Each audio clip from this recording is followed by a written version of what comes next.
Okay, hi everyone. I'm Robert Waggoner, and welcome to this example or this meeting today of the world of lucid dreaming .com. I want to thank Jake Thompson at the World of Lucid Dreaming for having me on every Thursday at 1 o'clock Central Time. Today, of course, is November 5th, 2024. So I wanted to get into something that I think is really important to understand if you're a lucid dreamer. You know what? When you become lucidly aware, most of us know you can have fun because that's what we primarily do is have fun in the lucid dream. But we can also, if we're thoughtful, we can begin to use lucid dreaming to explore the nature of the mind. And by that, I mean the nature of how our beliefs, expectation, focus, and intent influence the lucid dream. And so that's when you get to explore the nature of the mind. Also, if you're thoughtful, you can use lucid dreaming to access creativity. And so not only your own creativity, but beyond the ego conscious self creativity to what I would call the inner self or the larger awareness. And that's when I mentioned there, number four, that you can engage a responsive inner awareness. And I learned how to do this after I'd been lucid dreaming for 10 years. I taught myself how to lucid dream in 1975. The scientific evidence emerged in 1980. And then in 1985, I was part of a lucid dream explorers group that every month had a goal to achieve. And this went on for 3 years. And in one of them, it was to find out what the dream figures represent. And so I asked a dream figure, what do you represent? And instead of the dream figure responding, a voice boomed out a response. And it was a partial response. So this non-visible voice, I had to look up and ask the question again. And then it gave me the full response of what that dream figure represented. But when I woke up in the morning, I realized that in lucid dreams, it appears that there's a responsive inner awareness. And so I began to do this. I would ignore the dream figures, I would ignore the dream setting, and I would just ask a question of the unconscious mind, so to speak, or this inner awareness. And incredibly, sometimes I'd hear a vocal response. Sometimes the entire lucid dream would change in response to my request if I wanted to be shown something.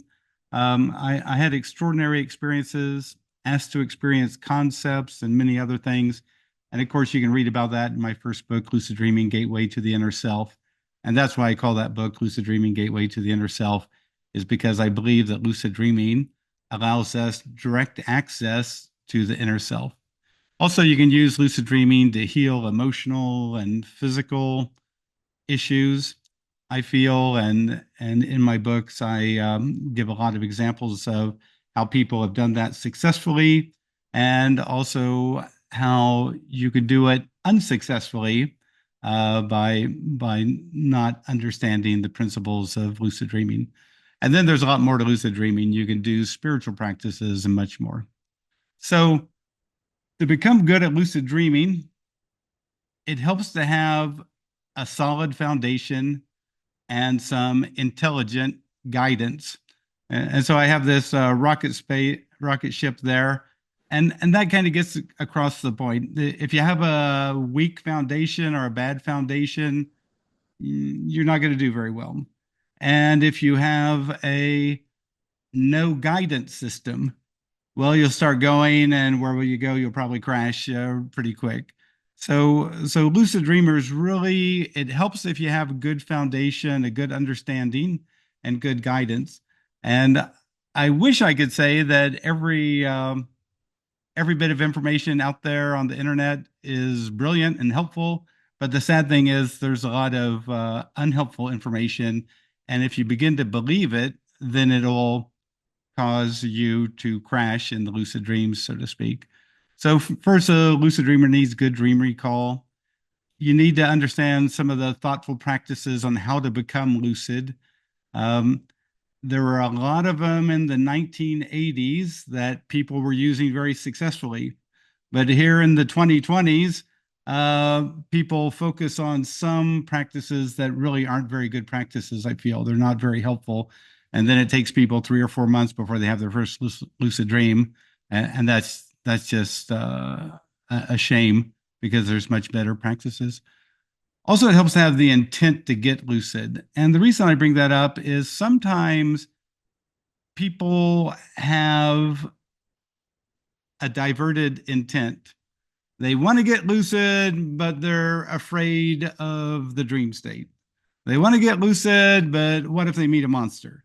And so they have kind of an intent that isn't clear and it's not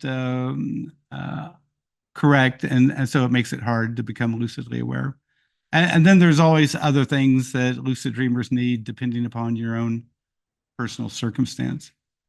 Now, once you become lucid, you have to switch over to a new way of responding. And that's something that I learned. I taught myself how to lucid dream in 1975 using a simple technique I created. And pretty quickly, I understood one of the first things you have to stay fairly calm. Basically, you can't get too emotional. You can have some emotional reaction and response, be happy, be gleeful, and all that kind of stuff. But if you get way too emotional, then you pop out of the lucid dream and you wake up. So you have to stay calm.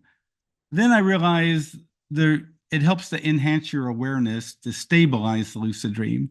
And so examples of how to do that would be like rubbing your hands together to give yourself that kind of physical sensation of being more really in that lucid dream space. Sometimes you might touch a nearby wall or whatever to kind of ground yourself in that space. Sometimes you might even announce, "Hey, greater awareness now," or "more clarity now," and then suddenly it's like someone turns up the lights in the lucid dream. So by enhancing your awareness, you make the lucid dream more stable because what you want to do is accomplish something. And by having a stable lucid dream, you make that more likely. Then the third thing, and especially this is true for beginners, you have to maintain your focus. And because what would happen, I'd become lucidly aware, I'd go exploring, I'd walk around the corner.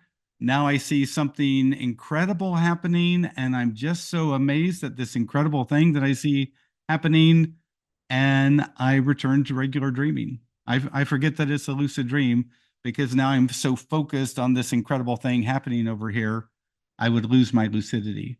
That was in the beginning years. That just doesn't happen anymore.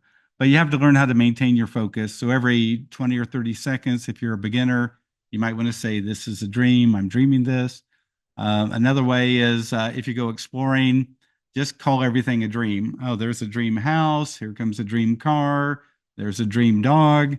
Oh, here's a dream tree. And as you're calling things a dream, it just keeps reminding you that, oh, yeah, I'm in a dream. But finally, once you stabilize the lucid dream, it helps to remember your goals. What is it that I really wanted to achieve? Did I want to try to heal my knee? Did I want to try to ask a dream figure, what do you represent? Did I want to ignore all the dream figures and shout out a question, "Hey, dream, show me something important for me to see," and see what would happen? So it helps at some point when you're stabilizing the lucid dream to remember your goals and then act to achieve them. So once you're lucidly aware and stable, now what? And this is the important thing that I really want to get across today because, again, I taught myself how to lucid dream before the scientific evidence emerged in 1980. So I really didn't have anyone to talk to. And what I began to see in my lucid dreams, just through trial and error, is that I would experience my beliefs and expectations in the lucid dream. So, like one time I became lucidly aware, found myself in a theater, and thought, "What am I doing here?" I got up, flew out the wall to go exploring, just flew right through the wall and went exploring around through this really interesting campus environment. Then I decided to return where the whole lucid dream had begun And so I flew back to the building, but coming from the other side, now I could see the bricks look so thick and hard. And I thought, oh no, I'm going to have trouble. And right as I flew up to the wall, I got stuck halfway through the wall. And so that reflected this little momentary doubt or disbelief. And I got stuck halfway through the dream wall. And then I realized that this is silly. And I wiggled my way free and I got back to the starting place. But again, when I expected to have trouble, I had trouble. Then I realized also when it came to flying in dreams, you know, one time it hit me that there's no such thing as gravity in a lucid dream. But if you believe in gravity, then you're affected because of your belief in it. So I announced in the lucid dream that I no longer believed in gravity in the lucid dream state. And it was interesting. Then I could walk on the air. I could zoom around easily. I could fly upside down and backwards. And there were just no limits to what I could do because I brought to the forefront of my mind the belief that gravity doesn't exist. And also, you begin to see, you know, if you believe that you can walk on the bottom of the ocean and you don't have to breathe, then you can. And you start to realize if you believe that you can pick up that car and throw it over your shoulder, then it's possible. But if you believe it's going to weigh too much, then it'll appear to weigh too much. So again, your beliefs and expectations become very prominent in the lucid dream state. And if you want to understand why did that happen, the problem isn't out there. The problem is more so with your beliefs and expectation.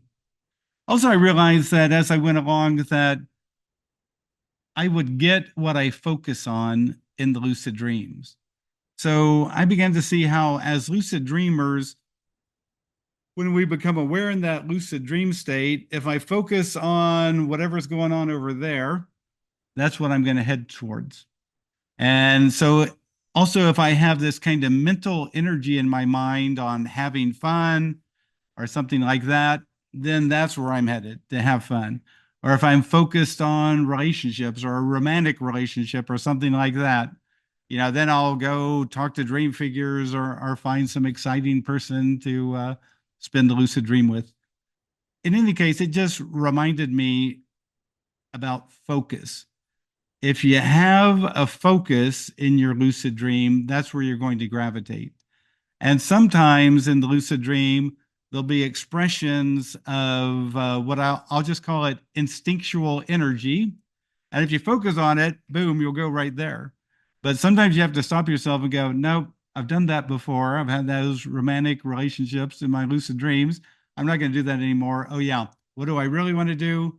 I want to do this. I want to interact with the awareness behind the dream.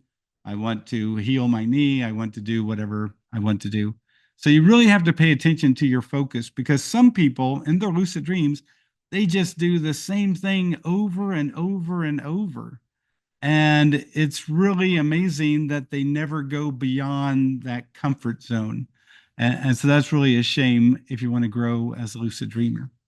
So this is my main point. Lucid dreaming shows that your beliefs, expectation, focus, and intent matter. And you'll see this not only in lucid dreaming, but also in regular dreaming, and also even in the waking state. I can point to a lot of beliefs and expectations I had that really made a difference in my waking state. And so the mind is the primary thing that we need to understand. So, what do you believe about lucid dreaming? And how does that affect things? Because not only do we have our personal beliefs, but sometimes also we're caught up in our cultural beliefs. And, you know, we might have a kind of Freudian view that, you know, dreams are a repository of instinctual, repressed, you know, unconscious energies, and you probably shouldn't mess with them. Or sometimes I have the idea that the subconscious or the unconscious is a pool of dark, repressed desires, and you just don't want to go there. And then sometimes the culture tells us, oh, dreams are nothing. They're stupid. They're weird. They're just a waste of time. But I put this Native American dream catcher in there just to mention that in the early years when the eastern shore of America was being settled, and the settlers got to know some of the Indian tribes on the East Coast. There's some particular tribes that they decided who the next chief would be in the tribe, not by a vote, but by who the tribe was dreaming of. If the tribe began to see one person more and more so in their dream reports who was being seen in a positive light, then the tribe would accept that person as their next chief. And so you can see in that tribe, they had a dreamocracy, not a democracy. They had a dreamocracy. They followed the unconscious of dreaming and would select their next chief as a result.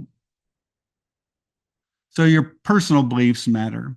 In the free magazine that I create, along with my co-host Lucy Gillis, and that looks like this here. If you can see it, we call it the LDE magazine, which stands for Lucid Dreaming Experience. You can go to luciddreamingmagazine.com and read the current issue and past issues for the last 10 years. But sometimes your personal beliefs about dreams and lucid dreams are very important. And in the December 2023 issue, there was an article by Virginia Bennett, who's a psychotherapist here on the West Coast of the US. She wrote an article on psychological resistance to lucid dreams. So, so think of this question. I would like the lucid dream, but, and if you think I'd like to lucid dream, but it scares me, or what might I discover, or whatever, then you'll see that you have your own personal resistance to lucid dreaming. But a lot of us would like to lucid dream, and there's really no button there. We just want to get in there and lucid dream. So sometimes we have to look at our beliefs. Some beliefs are supportive of dreaming and lucid dreaming, and some are non-supportive. And, when you think of beliefs, I think of a quote by Jane Roberts that beliefs are habitual ideas that you tell yourself. And I really like that because that's something that all of us do. We have this inner dialogue going on in our head. And oftentimes we're bringing up our beliefs that, oh, yeah, that's occurring exactly like that because people are not nice or whatever our belief is. You'll hear it go over and over in your mind. So if you want to increase the number of lucid dreams, I think what it helps to have is more frequent, more clear, more positive, supportive beliefs. So this is what I encourage people who come to my workshops to do. When you're going around throughout the day and you notice a negative belief or a thought, just tell yourself, wait a second. First, you got to mindfully notice it, then tell yourself, nope, not anymore. And then you put in your new belief. Your new belief might be, I'm naturally a very aware person, and I notice unusual things easily and become lucid, or whatever your new belief is. But it is not just enough to notice the negative belief and say, no, not anymore. You have to tell your subconscious, unconscious mind the new belief, whatever it is, that you're very good at lucid dreaming, that it's easy to become lucidly aware because it just takes a realization that something's wrong here. Oh, this has to be a dream. So that's how people can learn to kind of set up a more positive mental environment for lucid dreaming. So I think I'm going to stop the sharing there and open it up for questions and other experiences. So if you have a question, anything that you want to share, feel free to either raise your hand or put something in the chat. So, okay, so JY has in the chat here a question. Hi, Robert. Great to see you again. one quick question. Given that supposedly the most effective wake back to bed method, does it mean lucid dreaming mostly happens when you're half asleep and half awake? Can it also happen when you are in a deep sleep?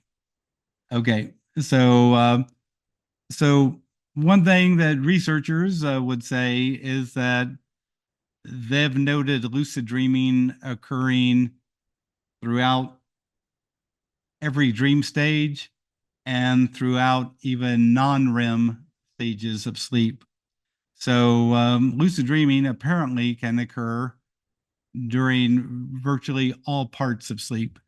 However, lucid dreaming is more likely to occur, if you can imagine, um, in the last two REM cycles. Basically, the last 2.5 hours of sleeping is when people are most likely to become lucidly aware on average. So lucid dreaming, you can do wake initiated lucid dream.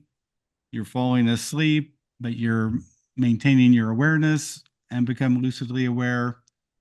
And the one thing I would say about the wake back to bed method, um, it just takes advantage of our normal dream cycles. If the last cycle of dreaming in the night, the dream period might last for 90 minutes or something like that, up to 90 minutes, 60 to 90 minutes. So what you find if you wake yourself up at 4 in the morning or 5 in the morning, you stay up. Normally, I just stay up for 10 or 15 minutes. I'll think about lucid dreaming. I'll read about lucid dreaming. I won't turn on a lot of lights, and I won't do a lot of activity, and then I'll go back to sleep, and then that increases my likelihood of having a lucid dream. So I'll go back to sleep with the intent the next time I'm dreaming, I'll realize I'm dreaming and become lucidly aware. So, so, but again, the wake back to bed method isn't a half asleep, half wake state. It's more you're disrupting your normal sleep cycle, probably waking up during the middle of one of these REM cycles, staying awake for 15 minutes, 30 minutes, then going back to sleep, and you're much more likely to move into a dream state at that time. And because your intent is now focused on becoming lucidly aware, you're much more likely to become lucid. That's what I would say is how I would respond to that one. Um, hopefully that made sense. So again, if you want to be on the video, just raise your hand by using the react button and ask your question. If you want to ask a question without being on the video, just type something into the chat and we'll take it from there.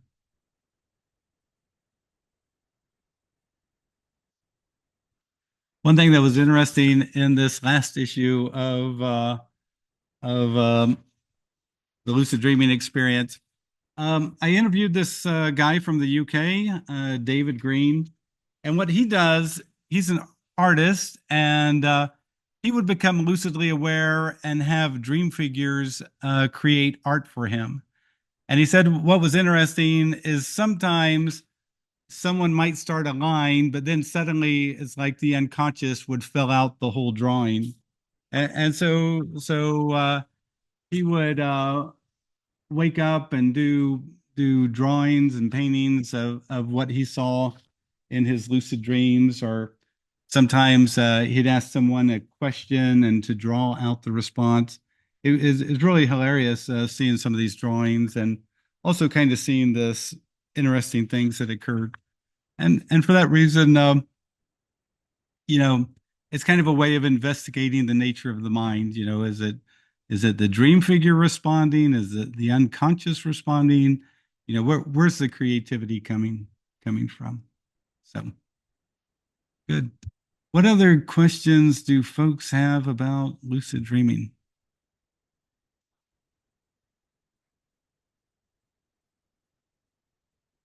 Okay, so Tanya has a question here in the chat. When you ask something from the dreamscape, have you noticed is the voice that responds to you always the same, or does it differ from dream to dream? Just curious about this. Have not yet experienced it myself. Um, so here's what I would say, Tanya. So again, we're not talking to dream figures. We're just ignoring all the dream figures, and we normally I would look up and say, "Hey, dream," and ask my question or make my request. Normally, what I find is it's the same voice every time that I do it. It was interesting. One time when my first book came out, and so my first book in English, Lucid Dreaming, Gateway to the Inner Self. Um, about 3 years later, I got an email in the mail, and this young guy wrote me, and he said that he wanted to write me after he graduated from community college, because then it would mean that he had been free of drugs for 2 years, because to get a community college degree takes 2 years. And he wrote and told me what his story was, that he had got hooked on meth when he was like 15 or 16 years old. And he got thrown into a drug rehab thing. And he was so deep into that kind of culture that after he got released from drug rehab, he just immediately got rehooked on drugs. And a couple years later, he got arrested and put in a drug rehab thing again. And so he said he was really bored out of his mind being in drug rehab. And on his drug counselor's desk was my first book, Lucid Dreaming, Gateway to the Inner Self. So he knew he had had a couple lucid dreams, so he started to read it. And he said as he read it and started to realize how I mentioned interacting with this awareness behind the dream, he started doing that in his lucid dreams. And because he's in prison and didn't have anything else to do, or in drug rehab and didn't have anything else to do, he said it was easy to do.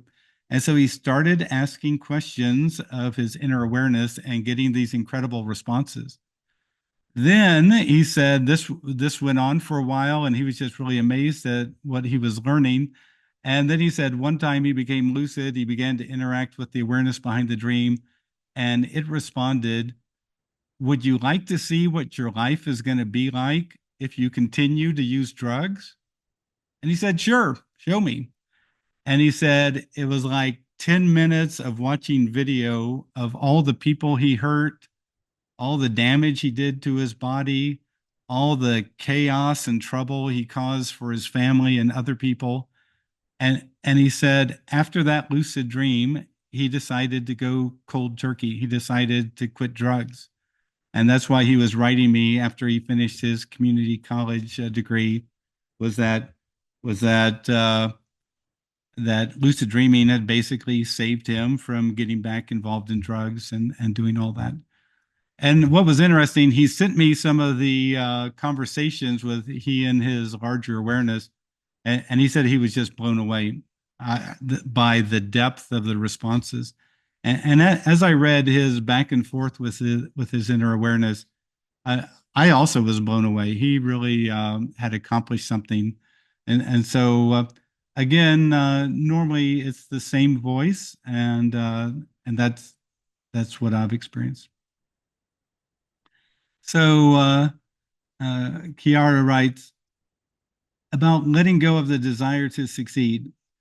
I feel as though I want it too much, and that might be stopping it.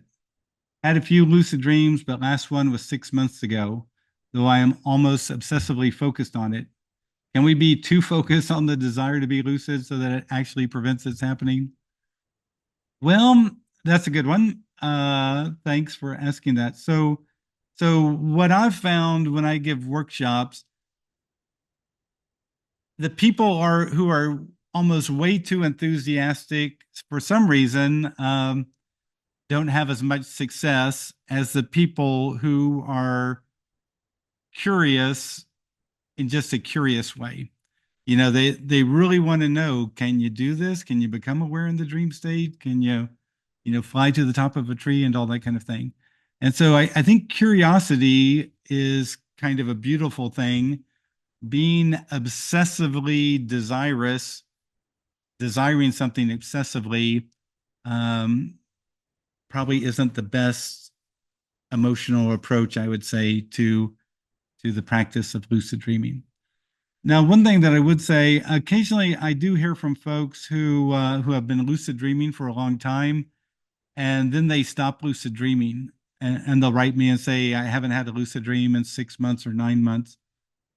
Sometimes I've found this to be the case, that if they go back and look at that last lucid dream that they had before the drought occurred, sometimes that last lucid dream brought up an element of concern for the person.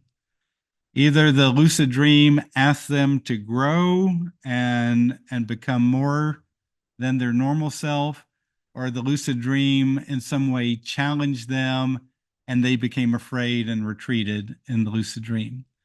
And so the reason I bring that up is oftentimes, whether we notice it or not, well, all of us like to stay in our comfort zone. This is the happy area, the people we know, the people we trust, the all of that. That's our comfort zone. But sometimes we come up to the edge and we engage something that causes us a little bit of concern. And so sometimes we retreat. And in some of these lucid dreams, you'll see that your inner self is trying to get you to grow, but it brought something up that concerned you or made you retreat. And then you stop lucid dreaming for 6 months.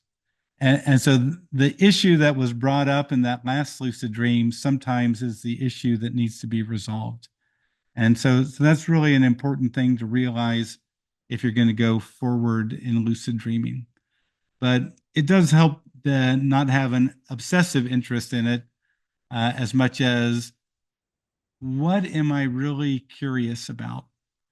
So, for example, sometimes I'd be reading here in the back of the magazine, we have like 14 pages of reader submitted lucid dreams. And so sometimes in the early days, I'd read some lucid dream that someone submitted, and I'd think, no way, you can't do that in a lucid dream. Can you really do that? Is that possible? And I would get curious about it. And within a week, I'd become lucidly aware and do the exact thing that the person had written about in their lucid dream experience. And it was because of my curiosity, my intellectual interest in, is that really possible? So it kind of creates a tension in your mind that, can that really be achieved? Is that really doable? And so then you got to become lucid to figure it out, to see if that's really doable for you. So anyway, that's some of my thoughts on your question there. Interesting. So Kiara goes on, thanks, Robert. The last dream was beautiful. I flew straight to the ultimate source. Since then, nada. I'll try to be curious instead of desperate. So, yeah, that's interesting to fly straight to the ultimate source. On one level, you might want to just kind of feel if there was any concern in there, because sometimes ultimate source brings up the idea of kind of like self-annihilation and all that kind of thing. And on one level, it might have been an ecstatic experience, but on a different level, your ego might have said, wait a second, I don't want to be annihilated and return to source energy. I want to be me. I want to, dance in the park. So anyway, you might just want to explore that a little bit and see. Okay, other questions? Okay, we got Edward. Edward, if you want to unmute yourself here, I think, yeah, go Sure, for it. yes. Yeah, go. Okay, thank you. First of all, thank you. It's really amazing to be here with you all. I have many questions, but I think that I need to choose from all of them. So I would say, from the lucid experience, you and your book mentioned that there's like the paradox of the senses and a lot of things that we are kind of like discovering and learning from consciousness as an experience. So my question would be, I really think that everybody should know about this, but it's still something that it's like little like unknown from people.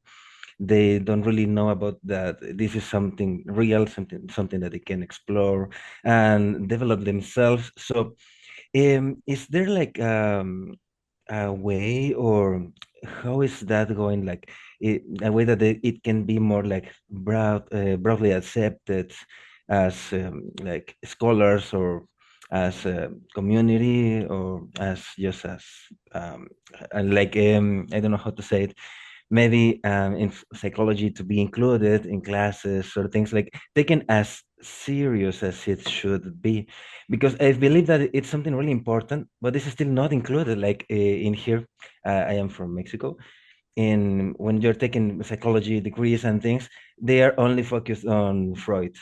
They Yeah, don't even talk about other things. yeah. So you come here and say, okay, there's something called lucid dreaming. No, that's not a thing.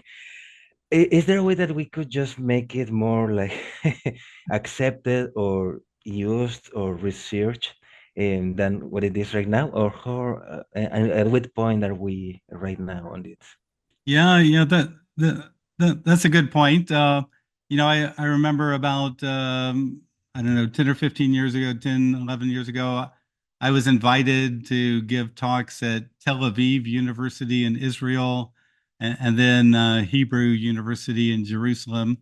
And it's like different countries are kind of at certain levels of kind of understanding lucid dreaming, even though the science is very accessible for the most part.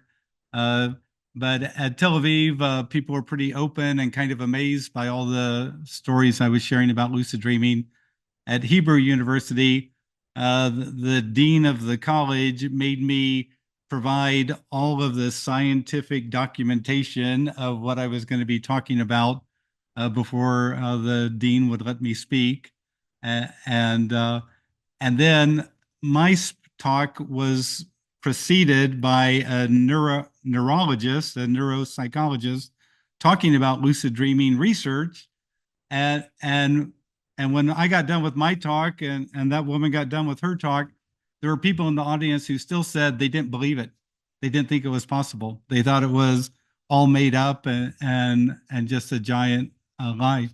So it's interesting. I think there's a lot of cultural beliefs that got brought up by Freud, and in those countries where kind of a Freudian idea of things exists, uh, this kind of exploring lucid dreaming just doesn't seem appropriate, and so people resist it. The one thing I would say, though, there's there's been hundreds of doctoral theses done on lucid dreaming. There's been hundreds of experiments, and some of them replicated that have been done on lucid dreaming. There's ton of scientific evidence for lucid dreaming. Some of the deeper things that I talk about, like healing yourself in a lucid dream, well, there's a lot of research on ending recurring nightmares by virtue of becoming lucidly aware. And so you can find that kind of research. But in my experience, people have read my book and they've healed themselves of all sorts of physical ailments and stuff. But you're right. I agree with you. It's unfortunate that in psychology classes there's just not much discussion on dreaming, and if there is, it's either Freud or Jung or Freud and Jung, uh, and anything beyond that they just ignore it. So I understand what you're saying. It's hard to sit there and listen to professors just dismiss all of this because it really is important, like you say. Yeah. So and now are you in are you a psychology graduate student or just j- yeah. Yes, yes, I'm studying yet, but I have your book since, well, Well, it's been years. Yeah. Yeah. And given all of the experiments that you mentioned that are included on the first book, I actually have it in here. I hope that you can sign it. No, I faced the fact that you mentioned that nobody's talking about it. It seems like even professors and people with a lot of experience seem to largely ignore all of that can be learned and done through the dreaming, lucid dreaming. So it was like a big hole, a big gap that I faced getting there, like, expecting more, and just was like, okay, maybe it's just they are supposed to give you like a basement or something in which you can decide to begin and then do your own research. But even though I feel like it should be somehow included, you're right. Cultural disbeliefs and things are kind of interfering and a lot on all of this.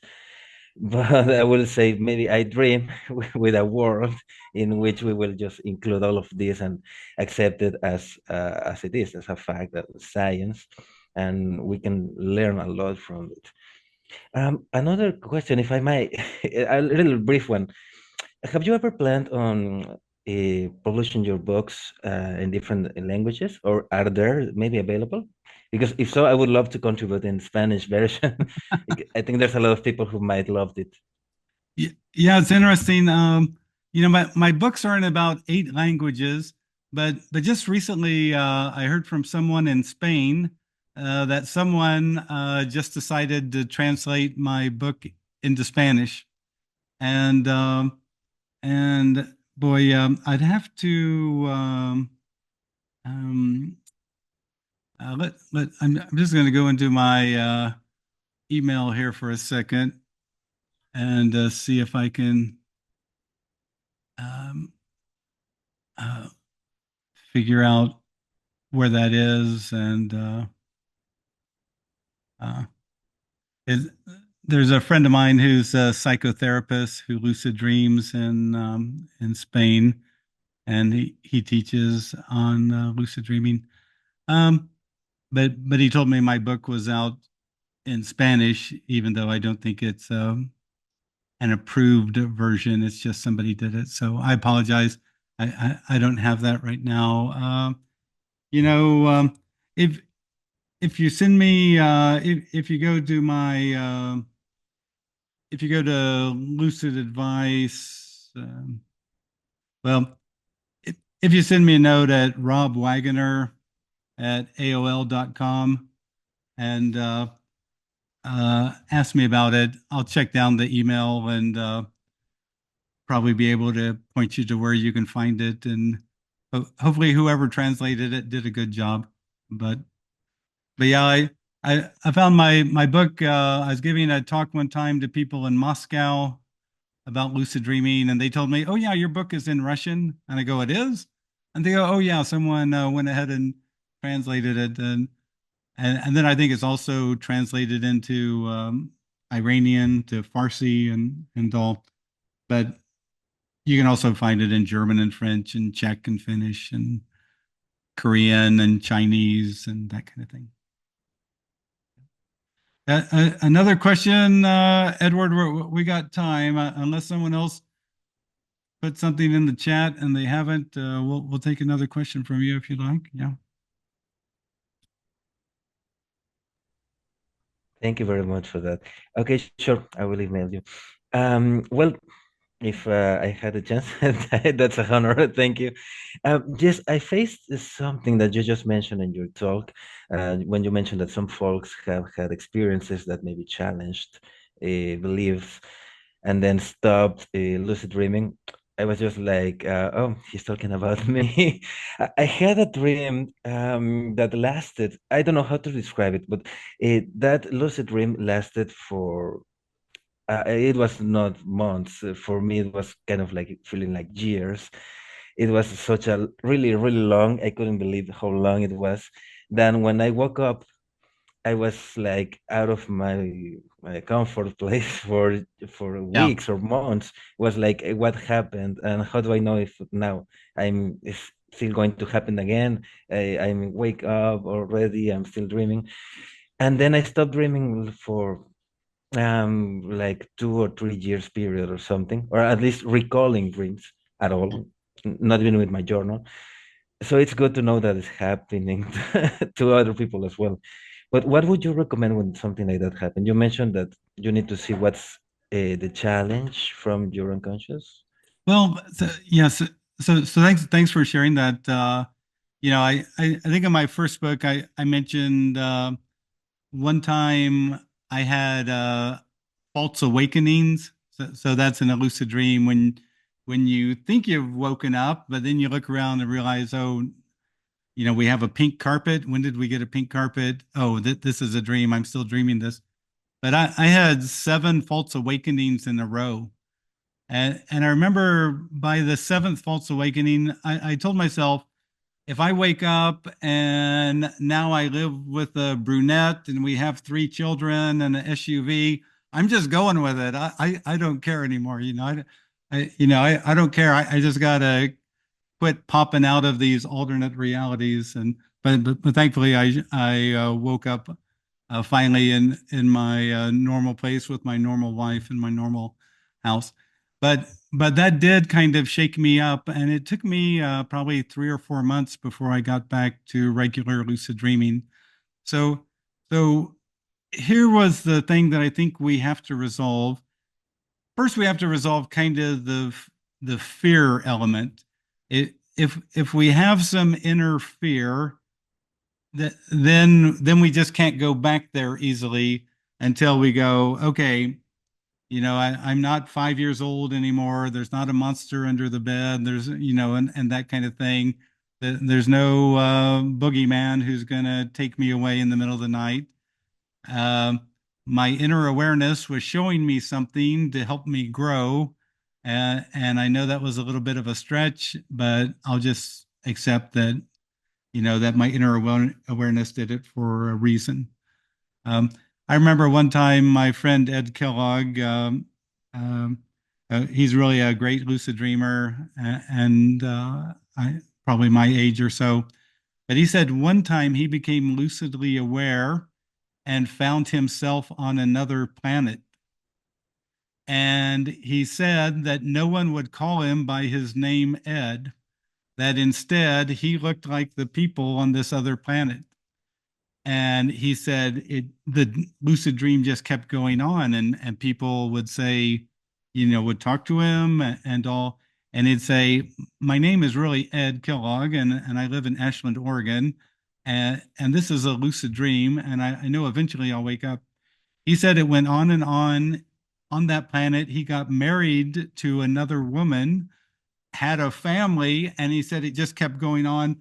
And he said finally he woke up in his bed in Ashland, Oregon, when he died on that planet in that life. And and he said it was really like really a very cosmic kind of lucid dream because you know it kind of shows the nature of time is odd because we experience he experienced an entire life in one night sleeping, an entire.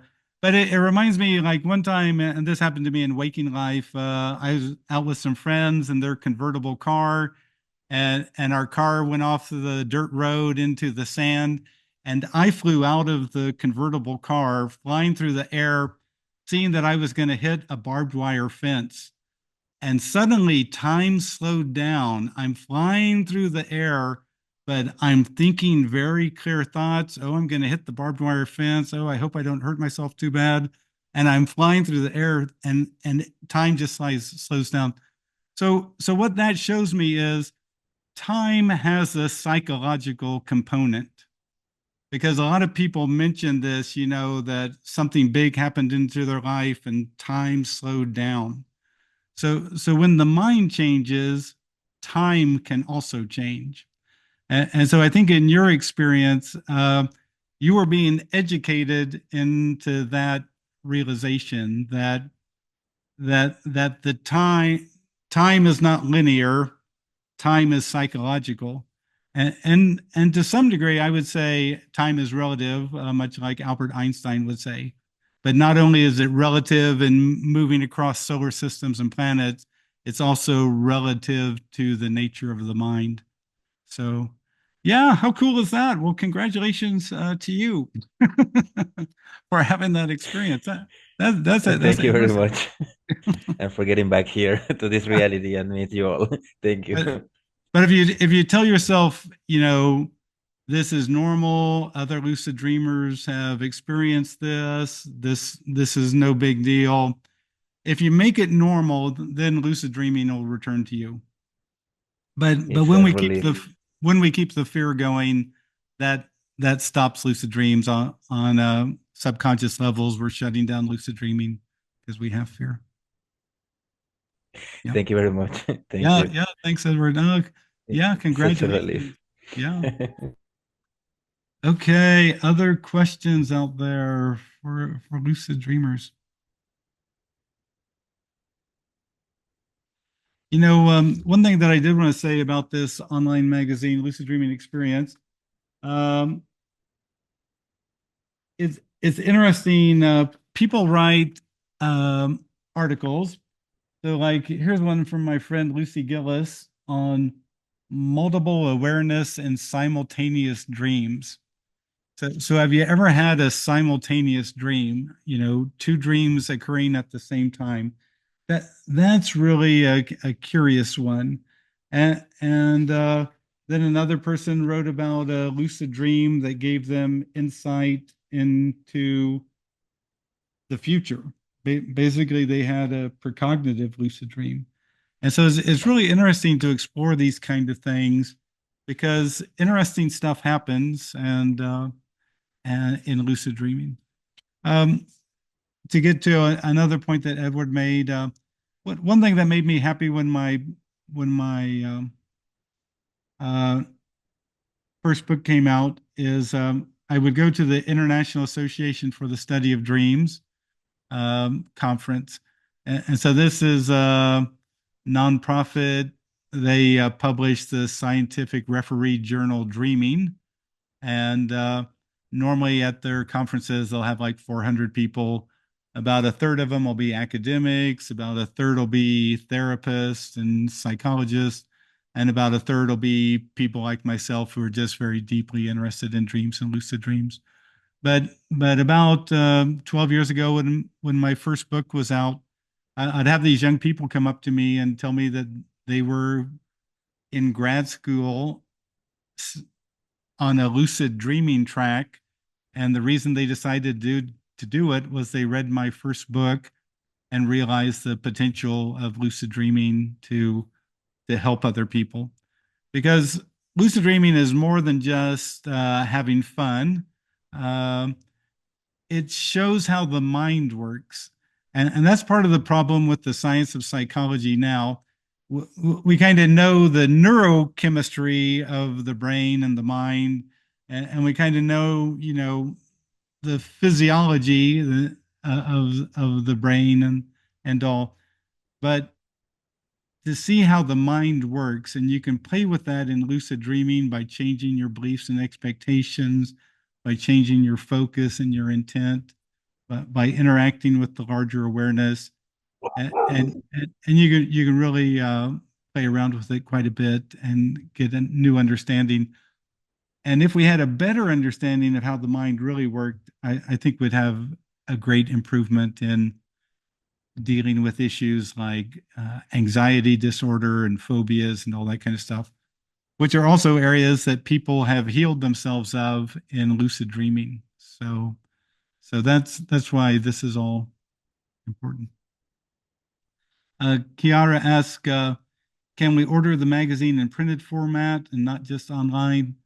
Um, yeah, if you go to the magazine at luciddreamingmagazine.com, you can subscribe for free and get the online version. And if you want the print version, then you have to go to that thing, and I think it's $20 or $25, and we mail out the print version. But anyway, yeah, that's a possibility. Um, what other things was I going to say? You know, in my various workshops and all, um, one thing that I want people to understand about lucid dreaming, just because you jump into the swimming pool doesn't mean you know how to swim. And just because you become lucidly aware doesn't make you naturally understand how to be a good lucid dreamer. For example, there's this young woman in Norway. She had lucid dreams every night, and she had lucid dreams every night, and she was surprised when she first learned about lucid dreaming because she thought that was how everyone dreamt. And people told her, no, becoming aware in your dreams, that's really unusual and surprising. So so so anyway, she had lucid dreams every night. But here's the thing: she had taught herself this as a little girl to kind of deal with nightmares. She taught herself how to become lucidly aware. But she still, at age 30, kind of had the approach to lucid dreaming that she had developed as a 6 or 7 year old. You know, you just play around with dream figures. If something scary happens, you run away, but you're doing it all lucidly, but she really hadn't grown. And so this woman wrote me one time and said that she wanted to come to the International Association for the Study of Dreams conference, but she had a fear of flying. Could I help her overcome her fear of flying and, with lucid dreaming? And I said, sure, I think we can overcome this. And so I told her, here's what I want you to do. Every time you become lucidly aware, I want you to go to the Lucid Dream Airport. And if you feel okay, I want you to get on the Lucid Dream airplane. And if you still feel okay, I want you to let the Lucid Dream airplane take off with you in it. You know it's a dream, you can stop it anytime you want. And so she told me that she did that 5 times. She'd go to the Lucid Dream airport, get on the Lucid Dream airplane, and let the Lucid Dream airplane take off. And after the fifth time it happened, she said she didn't feel like she had a fear of flying any longer. And in fact, she was going to book her flight to come to the International Association for the Study of Dreams conference. And she was going to pick a window seat because she wanted to see if it was like what she was experiencing in her lucid dreams.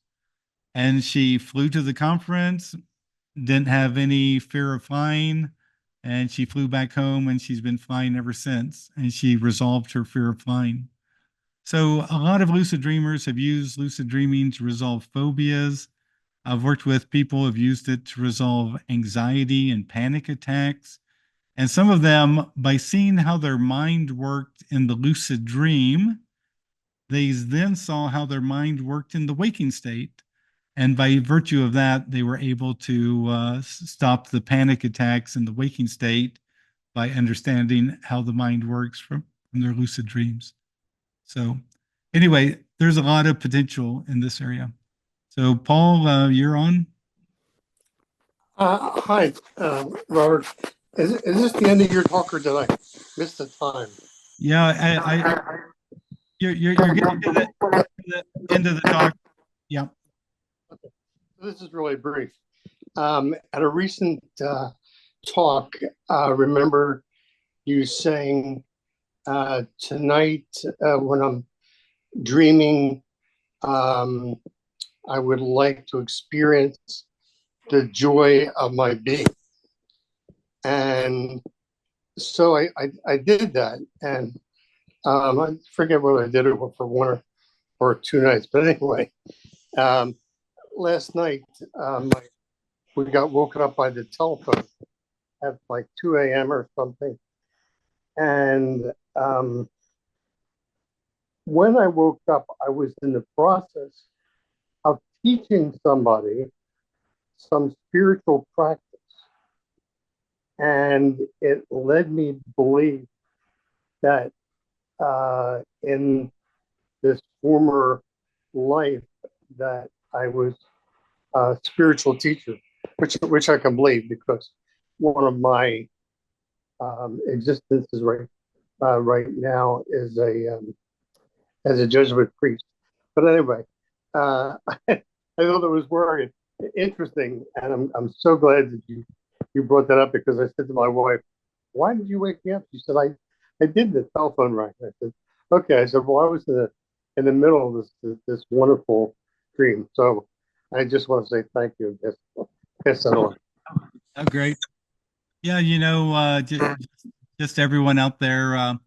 Um, I call dream incubation lucid light, like LITE, because anyone can do dream incubation. Like tonight in my dreams, show me whatever. You say that before you go to sleep, quietly in your mind.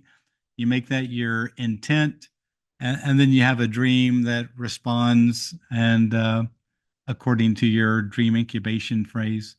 And so I call it lucid light because dream incubation shows us that we're interacting with our unconscious awareness or our inner awareness. And so because of that, I think dream incubation is really another area. A lot of people don't have lucid dreams very often, but anyone can do dream incubation, 2 or 3 times a week and benefit from it. Like I was giving a class and it had to do with healing and dreams and lucid dreams, and so I encourage people to um, uh, say this before they go to sleep. Tonight in my dreams, show me one simple thing I can do to help heal myself. Tonight in my dreams, show me one simple thing I can do to heal myself. And this one woman, she reported that she found herself in a dream and she had her morning coffee cup with her. And instead of coffee being in the coffee cup, there was this red liquid like hibiscus tea. And when she woke up, she thought, well, I asked for one simple thing I could do to improve my health. And so she began to drink hibiscus tea. And she said, suddenly the stomach pains that she had been having every day disappeared. So somehow her body knew that whatever was in hibiscus tea would take care of her physical situation.